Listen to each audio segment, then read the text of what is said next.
जो जो तुझे चाहिए मैं दे दूंगा, अगर तू मुझे युद्ध बंदी बना सकता है, ये उन्होंने कृष्ण कहा था। लेकिन वहाँ पर बड़े बड़े योद्धा भी थे, भीष्म पितामह थे और धृतराष्ट्र थे, और मतलब एक और है जो जिन्होंने युद्ध लड़ा नहीं था, योद्धा वो भी थे जो धृतराष्ट्र के साथ रहते थे। उन्होंने भी सुलह किया था। उन्होंने भी बताया था कि ये दुर्योधन, इवन जो मामा शकुनी भी थे, उन्होंने भी बताया था कि दुर्योधन ये गलती कर रहे हो, तुम बहुत बड़ी मिस्टेक कर रहे हो, ये तीनों लोग के प्रभु हैं, ये अवतार है, तुम इनकी शक्तियों को जानते नहीं हो। क्योंकि उन्होंने दिखा भी दिया था, कोई देख भी नहीं पाया था उनका प्रकाल रूप जो दर्शन दिए थे, वो देख भी नहीं पाए थे। तो गुस्से में फिर इसके बाद वो घर चले गए थे। क्या नाम है, मैं एक मिनट याद आ नहीं रहा है। उनके अधीर थे, कौन थे जो उनके घर पे चले गए थे कर्ण श्री कृष्ण, तो उनकी सभा में वो चले गए थे। तब क्या हुआ कि ये सारी गलतियां जो जिसने युधिष्ठिर ने की, जो दुर्योधन ने की थी, तब उनके मित्र कर्ण ने जाके श्री कृष्ण से माफ़ी मांगी थी। कि श्री कृष्ण से बोला था कि हे प्रभु, आप तो सब जानते हैं, लेकिन मैं मतलब मेरी साइड से, या मैं जो मेरे मित्र ने गलतियां की हैं, मैं क्षमा मांगता हूँ। आप मेरे प्राण ले लीजिए, आप मेरे अंगरक्षक जो भी, आप सब कुछ ले लीजिए, लेकिन मेरे मित्र को माफ़ कर दीजिए। तो श्री कृष्ण ने कहा था, जवाब दिया था कि देखो कर्ण, वो उसकी मति मारी गई है, उसको समझ में कुछ भी नहीं आएगा, लेकिन तुम ये चीज़ सब रोक सकते हो। क्योंकि कृष्ण जी को पता था कि सिर्फ यही योद्धा है जिसको मारना बहुत मुश्किल है, यही योद्धा है। क्योंकि ये ऑलरेडी क्या था, उनको पता था कि ऑलरेडी एक पांडव है, ये भाई सूर्य पुत्र है, इसको बहुत सारे वरदान है। वैसे योद्धा तो बहुत बहुत बड़े भी रहे हैं महाभारत में, लेकिन ये एक ऐसा योद्धा था जिसको श्री कृष्ण ने, मतलब इसके जो भी इन्होंने तीर चलाए थे, तो अर्जुन को सेव करने के लिए उन्हें खुद सामने आना पड़ा था श्री कृष्ण भगवान को। तो श्री कृष्ण ने क्या करा कि वो तो छलिया तो थे ही, तो उन्होंने क्या एक चाल चली।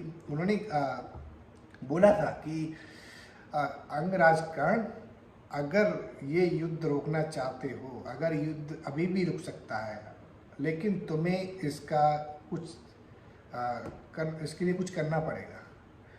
उन्होंने कहा कि दुर्योधन को बहुत घमंड है तुम पे कि हाँ, मेरे साथ मेरा प्रिय मित्र है जिसको कोई युद्ध में हरा नहीं सकता था, जिसको कभी कभी पराजय नहीं हुई इसकी, तो अगर आप ये युद्ध छोड़ सकते हो, क्योंकि आप, उन्होंने बताया कि आप ऑलरेडी कुंती पुत्र हो, आप जो सबसे बड़े भ्राता हो पांडवों के, युधिष्ठिर के सबसे बड़े भाई हो, आप अगर उनको पता भी लगेगा तो वो भी सारा युद्ध छोड़ देंगे और वो आपको गले लगा लेंगे, आपको जो चाहिएगा वो आपको दे देंगे, आपको राजगद्दी, इवन युधिष्ठिर जो सबसे धर्मराज युधिष्ठिर भी आपके चरण धोके मतलब आपकी सेवा करेंगे, आपको सिंहासन दे देंगे, वो भी आपकी सेवा करेंगे। तो लेकिन तब भी जब उनको ये पता लगा, क्योंकि वो तो प्रतिज्ञाबद्ध थे, अंगराज ने बोला था कि देखो ये खासियत है कि ऐसा मित्र, उन्होंने श्री कृष्ण ने ये भी कहा था कि देखो, इतना अपमान होने के बाद भी ऐसा मित्र मैंने कभी नहीं देखा कि वो अपने मित्र की साइड से क्षमा मांग रहा है। ऐसा मित्र मैंने कभी नहीं देखा था। तुम महान हो कर्ण। लेकिन एक्चुअल इस तरह के जब उन्होंने ये बात बताई थी श्री कृष्ण भगवान ने कर्ण को, लेकिन उसके बाद क्या हुआ, कर्ण ने कहा देखो, माता कुंती को मैं वचन दे चुका हूँ। माता कुंती से भी बात हुई थी, बोले मैं जो वचन प्रतिज्ञा ले चुका हूँ कि 5 के 5 पांडव रहेंगे, लेकिन वो छठा है, वो अर्जुन है, या तो मैं रहूँगा या अर्जुन रहेंगे। तो देखो सारी प्रतिज्ञा तो बता चुके थे, अब चाहते तो कुछ टाइम श्री कृष्ण को जब युद्ध देखा था, अर्जुन और कर्ण का युद्ध देखा था आमने सामने, सबसे भयानक युद्ध वही था, क्योंकि उसमें भगवान को सामने हमें पड़ा था भाई। जो कर्ण थे उन्होंने ऐसा तीर चलाया था कि 2 कदम पीछे रथ चला गया था अर्जुन का, जबकि तीनों लोक के जो भगवान हैं वो सारथी थे, और जो ध्वज था उसकी वो रक्षक थे बजरंग बली, तब भी उनका जो रथ था 2 कदम पीछे हट गया था। और बाकी उन्होंने ऐसे अस्त्र चलाए थे जिनको श्री कृष्ण को खड़े होकर उनको वो अस्त्र को रोकना पड़ा था। तो ये था कि भाई एक कौरवों की साइड से भी एक जो जिसकी हमेशा बात होती, जो हमेशा बात भी होगी, कि कौरवों की साइड से एक इतना बड़ा योद्धा था जिसको हराना बहुत ही मुश्किल था, लेकिन ये सब तय हो चुका था। श्री कृष्ण को पता था कि किसके साथ क्या करना है। इवन उन्होंने कर्ण के साथ जब बातचीत हुई थी तो कर्ण को बताया भी था, कर्ण ने बोला भी था कि मेरे जब क्षमा मांग रहा था अपने मित्र की साइड से, तो उन्होंने बोला था कि प्लीज़ मुझे क्षमा कर दीजिए, चाहे तो आप मेरे अंग ले लीजिए, चाहे तो मेरे आप प्राण ले लीजिए।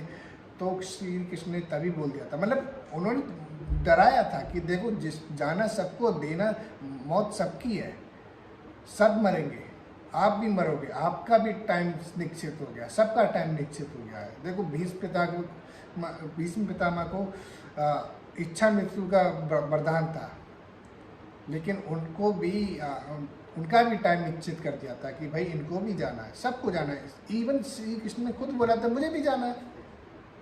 वो तो इस तरीके का उन्होंने बात बताई थी, और यही रीज़न था कि श्री कृष्ण अर्जुन को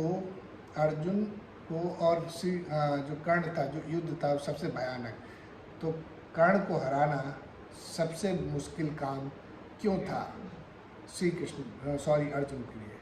यही रीज़न था कि भाई उसके जो पीछे अगर अर्जुन को पता लगता, भैया युद्ध तो उन्होंने किया, वो प्रतिज्ञाबद्ध था ना कर्ण, तब भी उन्होंने युद्ध किया। उन्होंने कहा था आप जो मैं माता कुंती के 5 पुत्र पांडव हमेशा कहलाते हैं, वो 5 के 5 ही रहेंगे, क्योंकि सब जब युद्ध हो रहा था तो सबसे पहले उनका सामना हुआ था नकुल सहदेव से, उनको उन्होंने छोड़ दिया था। फिर हुआ था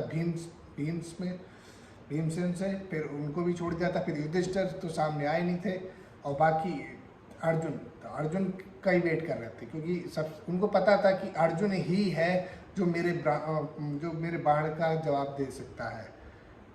वो चेस्ट बनाता थे, तो उन्होंने ये बात जानते थे। और सारथी कौन था ये भी आप जानते हो। तो भयानक युद्ध का जो श्री कृष्ण के माइंड में तो वो पहले से चल रहा था, इस युद्ध का भयानक रूप होगा, यही युद्ध सबसे बड़ा युद्ध होगा। तो वो युद्ध आपने भी देखा और मैंने भी देखा था। इसके पीछे कहानी यही है कि कर्ण को हराना अर्जुन के लिए क्यों मुश्किल था। तो अगर वीडियो पसंद आए तो चैनल को सब्सक्राइब कीजिएगा और कमेंट कीजिएगा। अगर इससे जुड़ी कोई भी महाभारत से जुड़ी भी कोई भी आपको स्टोरी सुननी है तो मैं आपके सामने लेके प्रस्तुत हो जाऊँगा। धन्यवाद।